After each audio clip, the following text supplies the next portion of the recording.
जनों, ओम नमः शिवाय। जय श्री राम, जय श्री हरि। साथियों, आपका स्वागत है हमारे इस पवित्र और आध्यात्मिक चैनल में। यहाँ हम आपको सनातन धर्म की गूढ़ बातें, देवी देवताओं की महिमा, पुराणों की कथाएं और जीवन को उजाला देने वाला दिव्य ज्ञान अत्यंत सरल रूप में सुनाते हैं। कथा शुरू करने से पहले एक छोटा सा निवेदन है। अगर आपको हमारे द्वारा दी जाने वाली धार्मिक जानकारी, कथा और आध्यात्मिक बातें पसंद आती हैं तो कृपया चैनल को सब्सक्राइब करें, वीडियो को लाइक करें और इस दिव्य ज्ञान को अधिक से अधिक लोगों तक शेयर करें। आपके एक लाइक और सब्सक्राइब से हमें और भी सुंदर धार्मिक कथाएं और ज्ञान आपके लिए लाने की प्रेरणा मिलती है। तो चलिए शुरू करते हैं सनातन धर्म की इस पवित्र यात्रा को। बोलिए हर हर महादेव। भक्तजनों, आज हम जो कथा लेकर आए हैं, आप लोगों के लिए जो जानकारी लेकर आए हैं वो बहुत ही सुंदर है। बहुत ही सुंदर सी जानकारी, ये बहुत से लोगों को पता नहीं होगी, इसलिए इसको ज़रूर सुनें और पूरा ध्यान से सुनें और पढ़ें, तभी आप लोगों को समझ में आएगा। अगर आपने स्किप किया तो आपको बिल्कुल भी समझ में नहीं आएगा कि ये जानकारी, ये कथा क्या है। आज की जो कथा है, जानकारी है, उसका नाम है नवरात्रि में कन्या पूजन क्यों जरूरी है। कारण जानकर आप लोग चौंक जाएंगे। अगर आप लोगों को ये पसंद आए तो ज़्यादा से ज़्यादा लोगों तक शेयर करें। तो चलो प्रारंभ करते हैं। भारत की पावन धरती पर जब भी नवरात्रि का शुभ पर्व आता है, पूरा वातावरण भक्ति, शक्ति और श्रद्धा से भर उठता है। मंदिरों में घंटियों की मधुर ध्वनि गूंजती है, घरों में माता रानी की चौकी सजती है और हर भक्त जय माता दी की जयकारों से माँ दुर्गा का स्वागत करता है। 9 दिनों तक चलने वाला यह पर्व केवल उपवास और पूजा का समय नहीं होता, बल्कि यह देवी की शक्ति को अपने जीवन में उतारने का अवसर भी माना जाता है। लेकिन इन 9 दिनों में एक ऐसी परंपरा निभाई जाती है जिसे सबसे अधिक पवित्र और महत्वपूर्ण माना जाता है, कन्या पूजन। आपने अक्सर देखा होगा कि अष्टमी या नवमी के दिन छोटी छोटी कन्याओं को घर बुलाया जाता है, उनके पैर धोए जाते हैं, उन्हें भोजन कराया जाता है और उपहार देकर आशीर्वाद लिया जाता है। लेकिन क्या आपने कभी सोचा है कि आखिर ऐसा क्यों किया जाता है? छोटी कन्याओं को देवी का स्वरूप क्यों माना गया है और नवरात्रि में कन्या पूजन को इतना आवश्यक क्यों बताया गया है? पुराणों में एक बेहद रहस्यमयी कथा मिलती है। कहा जाता है कि हजारों वर्ष पहले एक राजा था जिसका नाम सुकेतु था। उसका राज्य बहुत समृद्ध था, प्रजा सुखी थी, लेकिन राजा के जीवन में एक बड़ी कमी थी, उसकी कोई संतान नहीं थी। वर्षों तक यज्ञ, तपस्या और पूजा करने के बाद भी उसे संतान सुख प्राप्त नहीं हुआ। धीरे धीरे राजा और रानी दुखी रहने लगे।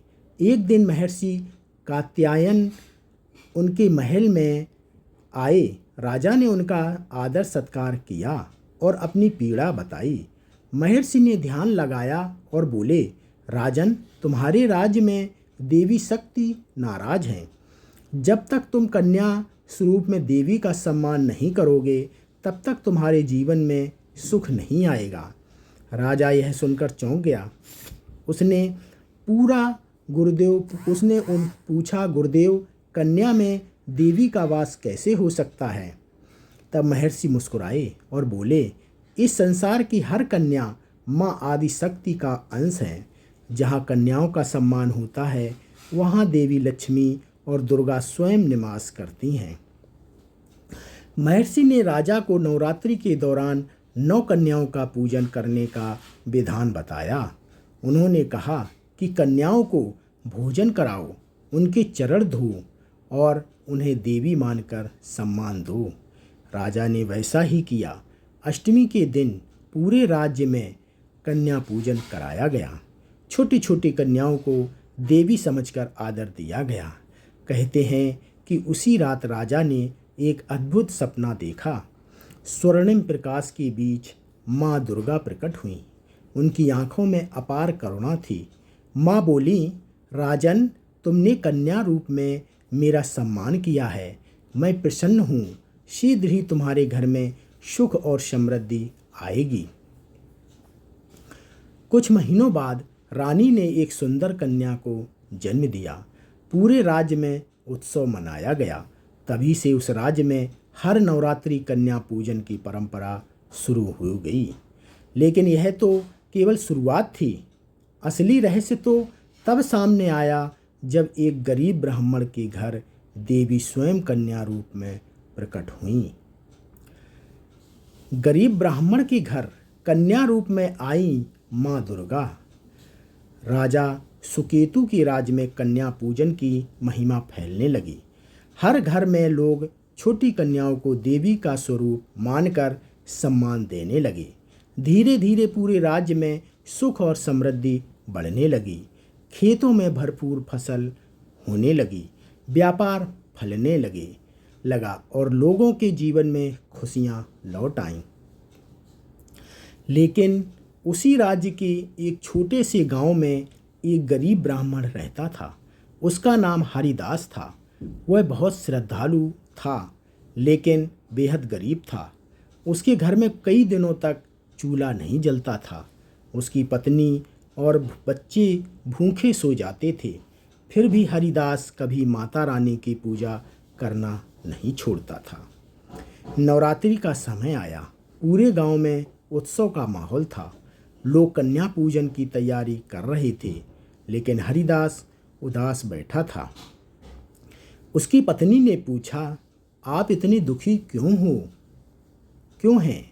हरिदास बोला, सारे गांव में लोग कन्या पूजन करेंगे, लेकिन हमारे घर में तो खाने के लिए अन्न तक नहीं है। मैं माता रानी को क्या भोग लगाऊंगा?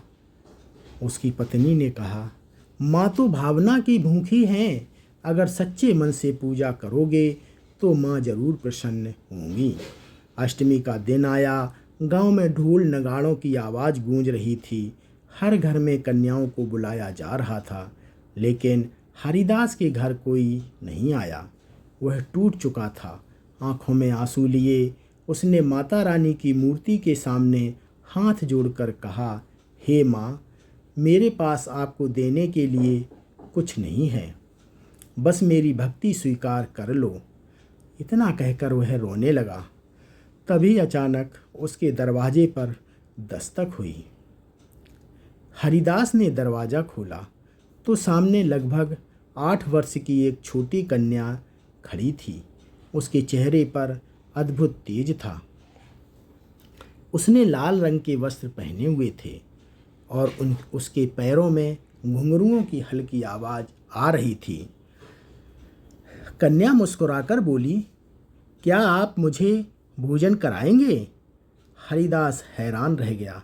उसने कहा, बेटी, मेरे घर में तो कुछ भी नहीं है। कन्या बोली, जो भी है वही प्रेम से दे दीजिए। हरिदास की पत्नी ने घर में खोजा तो केवल एक थोड़ा सा आटा और गुड़ बचा था। उसने जल्दी से छोटी सी रोटी बनाई और गुड़ के साथ कन्या को परोस दी। कन्या बड़े प्रेम से भोजन करने लगी। जैसे जैसे वह खा रही थी, पूरे घर में एक दिव्य सुगंध फैलने लगी। ऐसा लग रहा था जैसे मंदिर में हजारों फूल खिल उठे हों। भोजन के बाद कन्या मुस्कुराई और बोली, तुम्हारी भक्ति से तो मैं बहुत प्रसन्न हूँ। इतना कहते ही अचानक तेज प्रकाश फैल गया। हरिदास और उसकी पत्नी की आंखें चौंधिया गईं। जब उन्होंने दोबारा देखा तो वह छोटी कन्या वहाँ नहीं थी। उसकी जगह माँ दुर्गा का दिव्य स्वरूप दिखाई दे रहा था। माँ दुर्गा बोली, हरिदास, जिसने कन्या रूप में मेरा सम्मान किया उसके घर कभी दुख नहीं रहेगा। इतना कहकर माँ अंतर्ध्यान हो गईं। अगली सुबह जब हरिदास उठा तो उसने देखा कि उसका छोटा सा घर अन्य धन और वस्त्रों से भरा हुआ था। गांव वाले यह चमत्कार देखकर हैरान रह गए। तभी से पूरे गांव में यह बात फैल गई कि कन्या पूजन केवल एक परंपरा नहीं, बल्कि स्वयं माँ दुर्गा की आराधना है। लेकिन कहानी का सबसे बड़ा रहस्य अभी बाकी था। आखिर 9 कन्याओं को ही क्यों पूजते हैं और हर कन्या किस देवी का रूप मानी जाती हैं? आखिर 9 कन्याओं को ही क्यों पूजते हैं हम? जानिए सबसे बड़ा रहस्य क्या है। गरीब ब्राह्मण हरिदास के घर हुए उस चमत्कार की चर्चा पूरे राज्य में फैल गई। लोग दूर दूर से उसके घर आने लगे। सभी यह जानना चाहते थे कि आखिर कन्या पूजन में ऐसी कौन सी दिव्य शक्ति छिपी थी है जिससे माँ दुर्गा स्वयं प्रसन्न हो जाती हैं। उसी समय राज्य में एक महान संत आए जिनका नाम महर्षि वामदेव था। राजा सुकेतु ने उनका आदर सत्कार किया और उनसे पूछा, गुरुदेव, कन्या पूजन का रहस्य क्या है? आखिर 9 कन्याओं को ही क्यों पूजते हैं? महर्षि वामदेव मुस्कुराए और बोले, राजन, यह कोई साधारण परंपरा नहीं है। नवरात्रि में पूजी जाने वाली 9 कन्याएं माँ आदिशक्ति के 9 दिव्य रूपों का प्रतीक हैं। सभी लोग आश्चर्य से उनकी बातें सुनने लगे। महर्षि ने कहा, 2 वर्ष की कन्या को कुमारी कहा जाता है। यह दुख और दरिद्रता को दूर करने वाली मानी जाती हैं। 3 वर्षीय कन्या त्रिमूर्ति कहलाती हैं, जो धर्म, अर्थ और काम की प्राप्ति कराती हैं। 4 वर्ष की कन्या कल्याणी कहलाती हैं, जो जीवन में सुख और समृद्धि लाती हैं। फिर उन्होंने आगे कहा, 5 वर्ष की कन्या रोहिणी कहलाती हैं, जो रोगों को दूर करती हैं। 6 वर्ष की कन्या कालिका मानी जाती हैं, जो शत्रुओं का नाश करती हैं। 7 वर्ष की कन्या चंडिका कहलाती हैं, जो साहस और शक्ति प्रदान करती हैं। राजा और प्रजा मंत्रमुग्ध होकर सुन रहे थे। महर्षि ने आगे बताया, 8 वर्ष की कन्या शांभवी कहलाती हैं, जो मनुष्य को विजय दिलाती हैं। 9 वर्ष की कन्या दुर्गा का रूप मानी जाती हैं, जो सभी संकटों से रक्षा करती हैं। और 10 वर्ष की कन्या सुभद्रा कहलाती है, जो सभी मनोकामनाएं पूर्ण करती हैं। राजा ने आश्चर्य से पूछा, क्या सचमुच हर कन्या में देवी का वास होता है? महर्षि बोले, हाँ राजन, जिस घर में कन्याओं का सम्मान होता है वहाँ देवी लक्ष्मी स्वयं निवास करती हैं, लेकिन जहाँ कन्याओं का अपमान होता है वहाँ से सुख और समृद्धि हमेशा के लिए चली जाती हैं। इतना कहते ही महर्षि ने एक भयानक कथा सुनाई। उन्होंने बताया कि बहुत समय पहले एक अत्यंत धनी व्यापारी था। उसके पास धन दौलत की कमी नहीं थी, लेकिन वह कन्याओं को बोझ समझता था। उसने कभी किसी कन्या का सम्मान नहीं किया, यहाँ तक कि नवरात्रि में भी वह कन्या पूजन का मजाक उड़ाता था। एक दिन उसकी पत्नी ने कहा, स्वामी, कम से कम अष्टमी के दिन कन्या पूजन तो कर लीजिए। लेकिन व्यापारी हंसकर बोला, छोटी बच्चियों में कैसी देवी, यह सब अंधविश्वास है। उस रात अचानक उसके महल में अजीब घटनाएं होने लगीं। तेज आंधियाँ चलने लगी, दीप अपने आप बुझ गए और पूरे महल में डरावनी आवाज़ें गूंजने लगीं। व्यापारी घबरा गया। तभी उसके सामने एक भयानक रूप प्रकट हुआ। वह माँ कालिका थी। उनकी आंखों में अग्नि जल रही थी। माँ गरज कर बोली, जिसने कन्या रूप में मेरा अपमान किया उसका अहंकार अब नष्ट होगा। अगले ही दिन व्यापारी का सारा व्यापार खत्म हो गया, धन दौलत नष्ट हो गई और वह दर दर भटकने लगा। तब उसे अपनी गलती का एहसास हुआ। जय माता दी। वह रोता हुआ मंदिर पहुंचा और माँ से क्षमा मांगने लगा। उसने पूरे विधि विधान से कन्या पूजन किया। तभी धीरे धीरे उसका जीवन फिर से सुधरने लगा। महर्षि वामदेव ने कहा, यही कारण है कि नवरात्रि में कन्या पूजन को सबसे बड़ा पुण्य माना गया है। लेकिन इसके बाद महर्षि ने एक ऐसा रहस्य बताया जिसे सुनकर राजा समेत पूरी सभा सन्न रह गई। उन्होंने कहा कि कलयुग में एक समय ऐसा आएगा जब लोग कन्याओं का सम्मान करना भूल जाएंगे और तभी संसार में दुख बढ़ने लगेंगे। कलयुग का भयानक रहस्य और कन्या पूजन की शक्ति। महर्षि वामदेव की बातें सुनकर पूरी सभा शांत हो गई। राजा सुकेतु ने गंभीर स्वर में पूछा, गुरुदेव, क्या सचमुच ऐसा समय आएगा जब लोग कन्याओं का सम्मान करना भूल जाएंगे? महर्षि ने गहरी सांस ली और बोले, हाँ राजन, यही कलयुग का सबसे बड़ा दोष होगा। लोग धन और अहंकार में इतने डूबे हो जाएंगे कि कन्या को देवी नहीं बोझ समझने लगेंगे। जहाँ कन्याओं का अपमान होगा वहाँ से देवी लक्ष्मी चली जाएंगी और दुख, भय तथा अशांति का वास होगा। सभा में बैठे सभी लोग डर गए। महर्षि ने आगे कहा, जब जब संसार में स्त्री शक्ति का अपमान होगा तब तक विनाश हुआ है। यही कारण है कि नवरात्रि में कन्या पूजन केवल एक धार्मिक परंपरा नहीं बल्कि मानवता को बचाने का संदेश है। तभी राजा ने पूछा, गुरुदेव, क्या कन्या पूजन से सचमुच सभी संकट दूर हो सकते हैं? महर्षि मुस्कुराए और बोले, मैं तुम्हें एक और सत्य घटना सुनाता हूँ। राज्य के पास एक घना जंगल था जहाँ एक तांत्रिक रहता था। वह बहुत शक्तिशाली था लेकिन अपनी शक्तियों का गलत उपयोग करता था। उसने वर्षों तक काली शक्तियों की साधना की।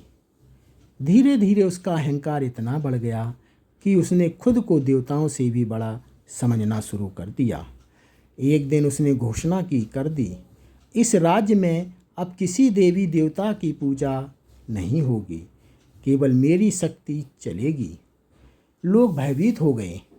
तांत्रिक ने अपने मंत्रों से पूरे राज्य में आतंक फैला दिया। अचानक लोगों के घरों में बीमारियां फैलने लगीं, पशु मरने लगे और खेत सूखने लगे। राजा सुकेतु बहुत चिंतित हो गए। उन्होंने महर्षि वामदेव से सहायता मांगी। महर्षि बोले, उस तांत्रिक की शक्ति का अंत केवल माँ आदिशक्ति कर सकती हैं। इसके लिए पूरे राज्य में कन्या पूजन करना होगा। राजा ने तुरंत आदेश दिया कि अष्टमी के दिन हर घर में कन्याओं का सम्मान किया जाए। पूरे राज्य में भक्ति भाव से कन्या पूजन शुरू हो गया। छोटी छोटी कन्याओं को चरण धोए गए, उन्हें भोजन कराया गया और माता रानी के भजन गाए गए। उसी समय जंगल में बैठा तांत्रिक अपनी साधना कर रहा था। अचानक उसकी आंखें खुल गईं। उसे महसूस हुआ कि उसकी सारी काली शक्तियाँ कमज़ोर पड़ रही हैं। वह क्रोधित होकर चिल्लाया, यह कैसे संभव है? तभी आकाश में भयंकर गर्जना हुई, बिजली चमकी और माँ दुर्गा का दिव्य स्वरूप प्रकट हुआ। उनके पीछे 9 दिव्य कन्याएं खड़ी थीं। उन कन्याओं के शरीर से तेज प्रकाश निकल रहा था। माँ दुर्गा बोली, मूर्ख तांत्रिक, जिस शक्ति को तुम कमज़ोर समझ रहे थे वही इस सृष्टि की सबसे बड़ी शक्ति है। कन्या ही सृजन है, शक्ति है और जीवन का आधार है। तांत्रिक डर से कांपने लगा। उसने अपने मंत्रों से माँ पर हमला करने की कोशिश की, लेकिन जैसे ही उसने मंत्र पढ़ लिए, 9 कन्याओं के तेज से उसकी सारी शक्तियाँ नष्ट हो गईं। कुछ ही क्षणों में उसका अहंकार टूट गया। वह माँ के चरणों में गिर पड़ा और क्षमा मांगने लगा। माँ दुर्गा बोली, जिस दिन संसार कन्या शक्ति का सम्मान करना भूल जाएगा, उसी दिन विनाश शुरू हो जाएगा। लेकिन जो कन्या को देवी मानकर उसका आदर करेगा, उसके जीवन में कभी अंधकार नहीं आएगा। इतना कहकर माँ अंतर्ध्यान हो गईं। उस दिन के बाद पूरे राज्य में फिर कभी कोई संकट नहीं आया। लोग समझ चुके थे कि कन्या पूजन केवल एक रस्म नहीं, बल्कि देवी शक्ति को प्रसन्न करने का सबसे पवित्र मार्ग है। लेकिन कहानी का अंतिम और सबसे चौंकाने वाला रहस्य अभी बाकी था। क्या आपने कभी सोचा है कि कन्या पूजन के दौरान कन्याओं के पैर क्यों धोए जाते हैं, और आखिर उन्हें उपहार देने के पीछे क्या दिव्य कारण छिपा है? जय माता दी। कन्याओं के पैर क्यों धोए जाते हैं, जानिए सबसे बड़ा दिव्य रहस्य। राजा सुकेतु और उनकी प्रजा अब समझ चुकी थी कि कन्या पूजन केवल एक परंपरा नहीं, बल्कि माँ आदिशक्ति की साक्षात आराधना है। लेकिन राजा के मन में अभी भी एक प्रश्न था। उन्होंने महर्षि वामदेव से पूछा, गुरुदेव, कन्या पूजन के समय कन्याओं के चरण क्यों धोए जाते हैं, और उन्हें उपहार तथा दक्षिणा देने का क्या रहस्य है? महर्षि मुस्कुराए और बोले, राजन, यह रहस्य अत्यंत दिव्य है। कन्या के चरणों में स्वयं देवी शक्ति का वास माना गया है। जिस प्रकार देवताओं के चरणों से पवित्र गंगा प्रकट हुई थी, उसी प्रकार कन्या के चरणों का सम्मान करने से घर में सुख, शांति और समृद्धि आती है। सभा में बैठे लोग ध्यान से सुनने लगे। महर्षि ने कहा, जब भक्त श्रद्धा से कन्या के चरण धोता है, तब वह अपने भीतर के अहंकार को समाप्त करता है। यही सच्ची भक्ति है। जो मनुष्य कन्या रूप में देवी का सम्मान करता है, उसके जीवन के पाप धीरे धीरे नष्ट होने लगते हैं। फिर उन्होंने एक प्राचीन कथा सुनाई।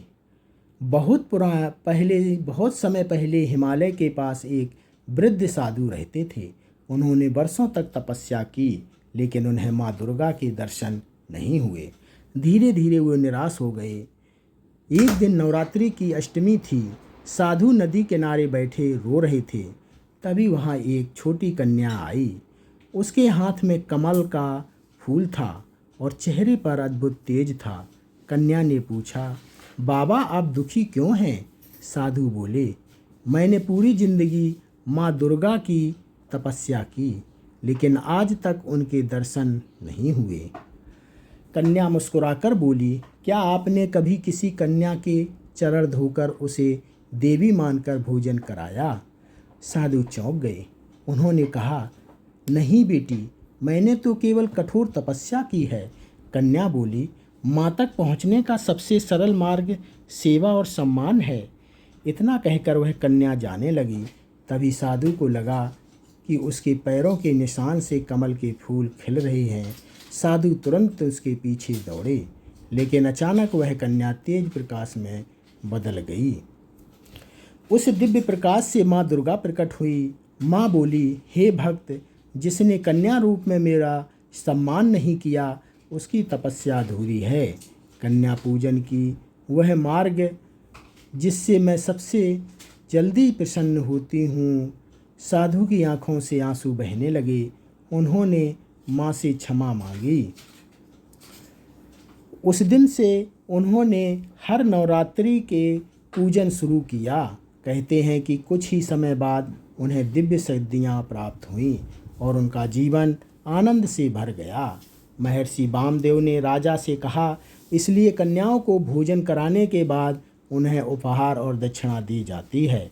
यह केवल दान नहीं, बल्कि देवी के प्रति कृतज्ञता प्रकट करने का तरीका है।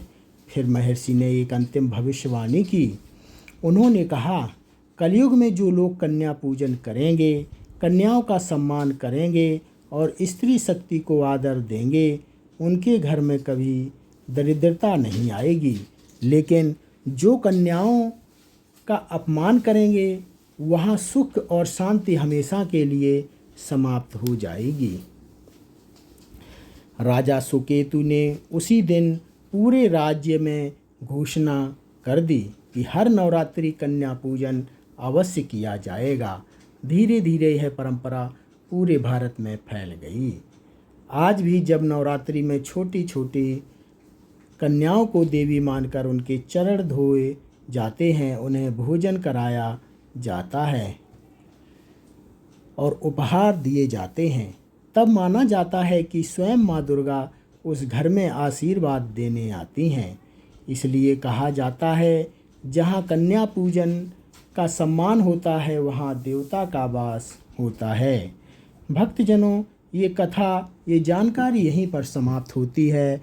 आप लोगों को कैसी लगी हमें कमेंट करके ज़रूर बताएं और ज़्यादा से ज़्यादा लोगों तक शेयर करने की कृपा करें। कमेंट में जय माता जी ज़रूर लिखें। धन्यवाद।